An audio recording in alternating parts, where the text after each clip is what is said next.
मन्नू, हमारे यहाँ एक गांव में कहावत चलती है कि खाता ना वही जौन फलाने का है वह सही। यह देश संविधान से चलेगा, न्यायपालिका से चलेगा कि किसी के जिद से चलेगा, यह देश को तय करना होगा। जो लोग कुश्ती पहलवान जो धरने पर बैठे हैं, जब इनका शुरुआती धरना शुरू हुआ तो इन लोगों ने कुश्ती संघ के राष्ट्रीय अध्यक्ष के ऊपर आरोप लगाया यौन शोषण का। तो वो भागे नहीं, उन्होंने कहा कि इसकी जांच हो, अगर मैं आरोपी हूँ तो मेरा गर्दन कटवा दिया जाए। और केंद्रीय खेल मंत्री के हस्तक्षेप के बाद मैरी काम के नेतृत्व में एक टीम का गठन होता है और जो पूरी जांच को निष्पक्षता रूप से करने के लिए जो है वचनबद्ध टीम होती है। अब आप सोचिए, जब टीम का गठन हो रहा था तब भी इन पहलवानों ने आपत्ति जाहिर की और कहा कि नहीं, जांच वो करेगा जिसको हम चाहेंगे, वो हमारी इस मामले का जांच करेगा। फिर केंद्र के हस्तक्षेप के बाद कि ना तो आपके कहने से कोई जांच करेगा और जो जिसको आप चाहेंगे लोग वो कमेटी में रहेगा, और ना ही बृजभूषण शरण सिंह जी जिसको चाहेंगे वो कमेटी में रहेगा। और पूरी तरीके से निष्पक्ष रूप से एक टीम का गठन होता है जो इस जांच करके इसको रिपोर्ट देने के लिए जो है आगे कार्रवाई करती है, काम करती है। पूरी तरीके से जांच अभी समाप्त भी नहीं हुई कि दोबारा ये लोग धरना पर बैठ गए। और वास्तविकता ये है कि इनका ना तो खेल से कहीं कुछ लेना देना है और ना ही जो है कुश्ती से कुछ लेना देना है। ये पूरी तरीके से एक परिवार के प्रायोजित प्रोडक्ट हैं।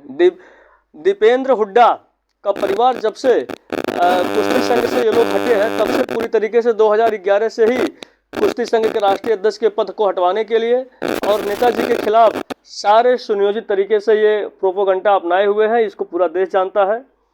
और उसके बाद अब इस समय राजनीति हो गई है कि जंतर मंतर पर इसको पार्टी बनाने के लिए लोग अवसर इसको देख रहे हैं। जो भारतीय जनता पार्टी के विरोधी दल है उसको बृजभूषण शरण सिंह जी, जिन्होंने स्पष्ट कई बार कह दिया कि ये मेरे ऊपर व्यक्तिगत आरोप लगा है, मेरी पार्टी में इसमें कहीं से कोई रोल नहीं है और मैं अकेले इसको लड़ूंगा, लेकिन इसको भाजपा से जोड़कर देश के सामने दिखाने के लिए विरोधी दल के नेता वहां पहुंच रहे हैं, हाय तौबा कर रहे हैं। आप बताइए, मैरी काम गलत है, पीटी उषा गलत है, योगेश्वर दत्त गलत है, कुश्ती संघ हरियाणा के सुप्रीमो गलत है, सब लोग गलत है, केवल यही जो लोग धरने पर बैठे हैं वो सही है। अगर आप सही है तो फिर निष्पक्ष जांच होने दीजिए ना। शुरू से इनके आंदोलन का बस एक ही लक्ष्य है कि कुश्ती संघ के राष्ट्रीय अध्यक्ष के पद से इस्तीफा दें, कुश्ती संघ के राष्ट्रीय अध्यक्ष के पद से इस्तीफा दें। क्यों इस्तीफा दें भैया? किसी के रामो करम पे क्या वो कुश्ती संघ का अध्यक्ष ही उनको मिली है? और या इस्तीफा देने का मतलब स्वतः को ये स्वीकार कर लेना कि मैं आरोपी हूँ। मैं ऐसे व्यक्तिगत कलम और कॉपी लेकर मेरे पास कोई आए बैठे, मैं ऐसे कम से कम 100 उदाहरण दूंगा यौन शोषण के जो पूरी तरीके से फर्जी हैं और गलत लोगों के ऊपर चलाया गया। पूरी तरीके से बाद में वो निर्दोष साबित हुए, लेकिन उस समय जो उनकी फजीहत हुई वो वापस लौट कर नहीं आई। आरोप तो आप किसी के ऊपर लगा सकते हैं, लेकिन आरोप को सिद्ध करके फिर दिखाइए ना। इनका अब ये सिस्टम है कि हम आरोप लगा रहे हैं, आप ये सिद्ध करके बताइए कि आप इसमें जो है दोषी नहीं है।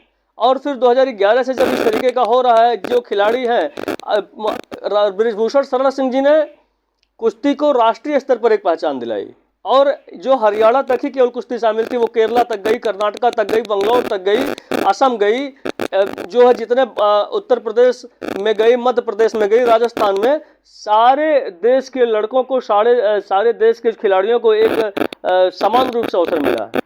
उत्तर प्रदेश के एक होनहार खिलाड़ी नरसिंह यादव को कौन भूल सकता है, जिनकी खाने के दवाओं में हरियाणा में ही नशीली गोलियां मिला दी गई और जिससे उनका पूरा कैरियर ही चौपट हो गया। बृजभूषण शरण सिंह जी के आने के बाद ये सब काम बंद हो गए और पूरी तरीके से पारदर्शिता आई। और इतना ही नहीं, जहां कुश्ती में पैसे के नाम पर, पुरस्कार के नाम पर ना के बराबर था, वहीं करीब 100 करोड़ के लगभग आज खेल के पुरस्कार बांटे जाते हैं पूरे वर्ष में। यह लोकप्रियता, यह काम उस परिवार को, उद्योगपतियों को स्वीकार नहीं हो पा रहा है और पूरी तरीके से मात्र एक व्यक्तित्व को हटाने के लिए ये सारा का सारा षड्यंत्र है। और खिलाड़ी जो यहाँ धरने पर बैठे हुए हैं पूरी तरीके से एक मोहरा है। यही खिलाड़ी अपने बहनों के शादियों में, अपने भाइयों के शादियों में अपने पूरे परिवार के साथ, इन्हीं नेताजी के साथ फोटो खिंचाया करते थे। तब ये नहीं गलत थे। 2011 से जो है ये अपराध कर रहे हैं, तो फिर आज ही क्यों आपको जो है इसका ख्याल आया? और अगर ख्याल आया है तो जो सुप्रीम कोर्ट ने कहा है, FIR दर्ज हुई है, उसके पहले भी जो भी कार्यक्रम चल रहे हैं उसमें आप सहयोग करिए, पूरी तरीके से इसको राजनीतिक बनाकर, राजनीतिक प्रोपेगेंडा के तहत जो है ये लोग काम कर रहे हैं। और राष्ट्रीय पेशवा बाजीराव महासंघ पूरी तरीके से भारतीय कुश्ती संघ के अध्यक्ष नेताजी के समर्थन में है, श्री ब्रिजभूषण शरण सिंह जी के समर्थन में है, पूरी तरीके से समर्थन में है और खेल के समर्थन में है। और ये हम विश्वास दिलाते हैं और ये करते हैं कि नेताजी इन आरोपों को छोड़ देकर के पुनः और मजबूती से उभर कर सबके सामने आएंगे। जय हिंद।